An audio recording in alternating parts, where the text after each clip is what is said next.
We begin with another challenge facing this country: how to secure the nation's borders and improve our broken immigration system. There is near universal recognition among Americans that the current immigration process is broken, and Congress has struggled for years to come up with a solution that will gain enough support to become law. The House has passed a bill that is a non-starter in the Senate, and we spoke with Speaker Mike Johnson about that earlier this year. But a bipartisan group of senators is expected to unveil their proposal later today. That bill would allow the president to shut down asylum processing during spikes in illegal crossings. It also gives the Department of Homeland Security the ability to expedite deportations. The proposal limits access to asylum and requires cases to be reviewed within 6 months. Right now, there is no time limit, and many cases languish for years before they're processed. Joining us now from Scottsdale is one of the chief negotiators of that deal, Arizona Independent Senator Kyrsten Sinema. And Senator, we want to note this is your first official appearance on a Sunday show, and we thank you for being with us today.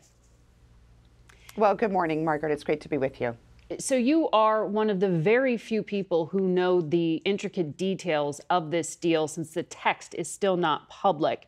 But to execute this plan, are you going to need more than the $14 billion that President Biden has asked Congress for? Well, you know, that's really a question for the heads of our Appropriations Committee, who are in the final stages of putting this bill together this afternoon. My job was to lead the negotiations for the border policy changes that we so desperately need. And that's why I've worked with Senator Lankford and Senator Murphy over the last 4 months to create workable policy that makes dramatic but needed changes to both our asylum system and border policy. You will need likely more personnel or funding to execute this, but in going to the specifics, you have said publicly you are ending catch and release. That's that practice of detaining migrants and then releasing them with the promise of a future court date. How will your plan work? Well, I'm so glad you've asked that question because, look, we've all seen the images on television of what's happening in Lukeville, Arizona, and in southern Texas, where large numbers of migrants are approaching the border and being processed and kind of released into the country, sometimes with a piece of paper called a notice to appear, where they may see a judge in 5, 7, 10 years. No one knows. Our law changes that and ends the practice of catch and release. So when people approach the border and say they want to enter our country to seek asylum, they will go into one of 2 situations. First, short-term detention, which means we take them into custody, and we actually do an interview right then and there to determine if they meet the standard for asylum. For individuals who do not meet that standard, which, by the way, Margaret, is most of the migrants who are coming to our country right now, they'll be swiftly returned to their home country. And for folks that we can't detain, like families, for instance, we'll ensure that we're supervising them over the course of just 3 months and conduct that interview with that new higher standard, requiring them to show more proof early on about whether or not they qualify for asylum, and then return them to their country if they do not have the evidence or the proof that they qualify for asylum. So we'll no longer have people just entering the country and maybe going to court in the next 7 or 10 years. Instead, we'll make swift justice. Folks who do qualify for asylum will be on a rapid path, 6 months or less, to start a new life in America.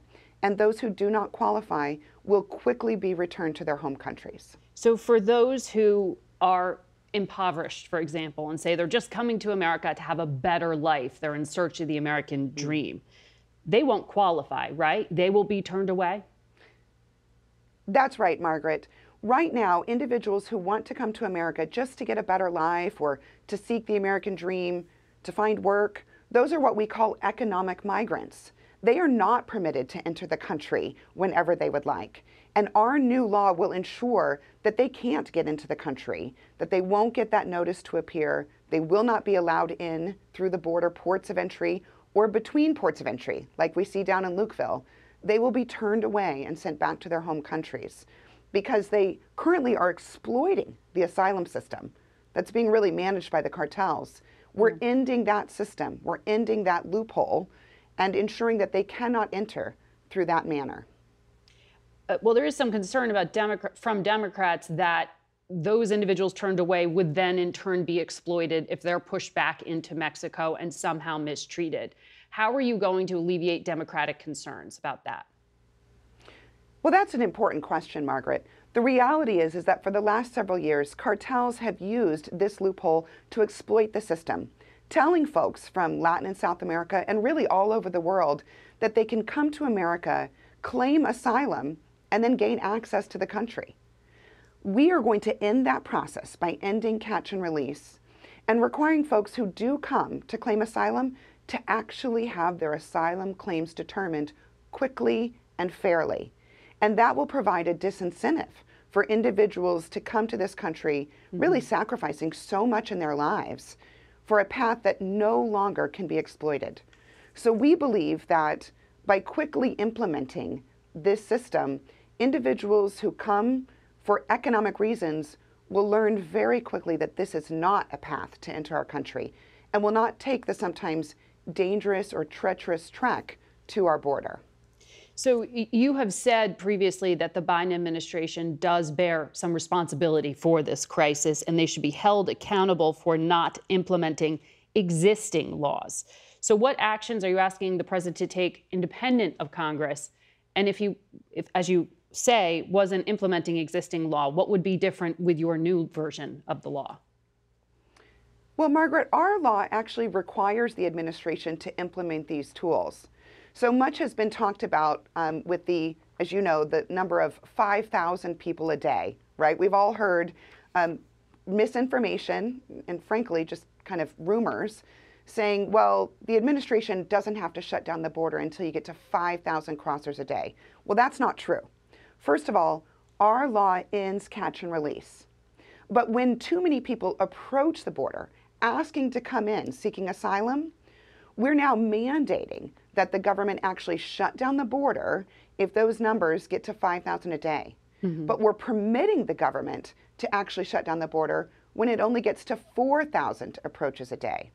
And the reason we're doing that is because we want to be able to shut down the system when it gets overloaded.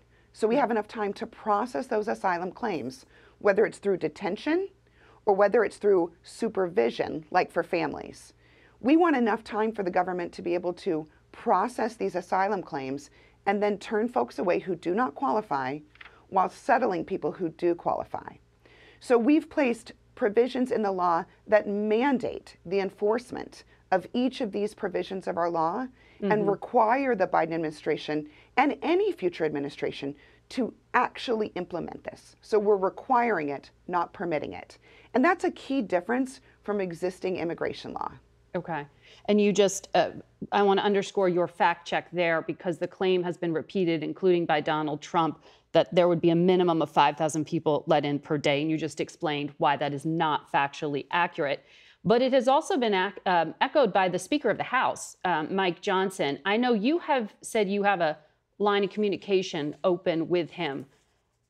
He said on another network this morning, individual senators call, give me tips, and offered things that are going on in the room. But he says he was left out of this entire process.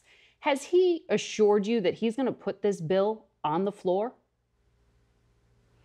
You know, I don't know what Speaker Johnson will do when this bill gets out of the Senate. But what I do know is that for 5 months, my Republican colleagues have demanded, and I think rightfully so, that we address this border crisis as part of a national security package.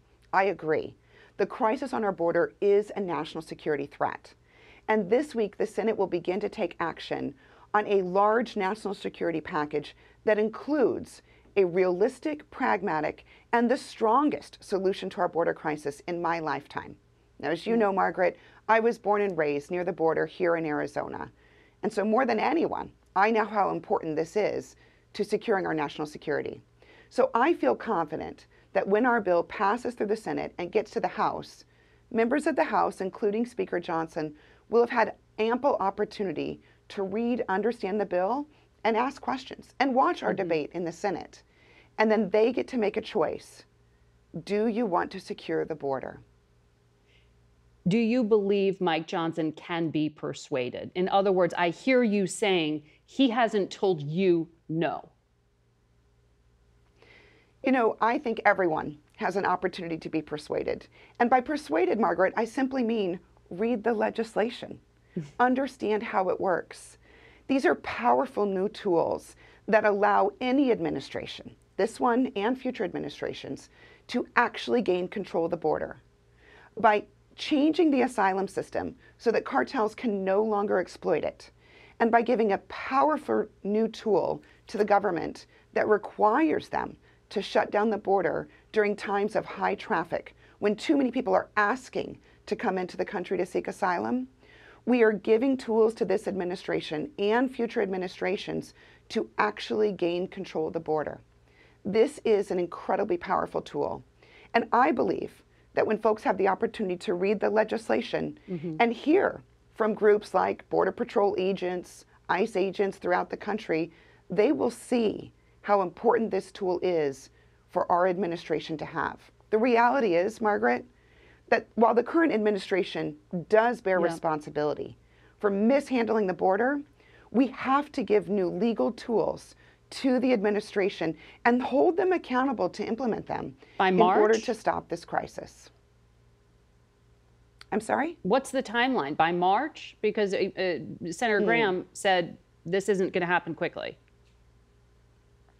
You know, I don't control the timeline. That's a question for the leadership in the Senate. What I do have the ability to control is what I've done over the last 4 months, which is work in good faith with Senators Lankford and Senators Murphy to craft a real solution to the border, the first one in my lifetime. And that's what I'll be focused on, is making sure that colleagues in both the House and the Senate understand what this law will do and see the difference it will make for our border security. When we last spoke back in May, you told me that immigration was one of the most important issues for you, potentially in a second term. You have until April to decide whether to run for re-election. You would need about 42,000 signatures to qualify for that three-way race. Have you decided? What's holding you back if you haven't? Well, I understand you have to ask that question, Margaret, but I think folks across Arizona and the country know that when I decide I'm going to work on something that's important for our state and for our nation, I stay focused on it. And I think that the endless questions about politics and elections are really exhausting. And it's what makes Americans really hate politics. So what I've committed to my constituents is to stay laser focused on the policy, on actually solving real problems. And that's what I've shown that I do in the work that I do in the United States Senate. And it's what I'll stay focused on in the coming weeks as we seek to pass this legislation and make a real difference for the lives of Arizonans. You know, Margaret, each time I visit border communities in my state and I hear from folks, whether it's in Bisbee or Yuma or down in Lukeville, they're not asking about elections. They're asking about their everyday lives because this crisis faces us every single day. It's not just a television show for us. It's our daily lives. Understood. Senator, thank you for walking us through the details, and we hope you'll be back with us.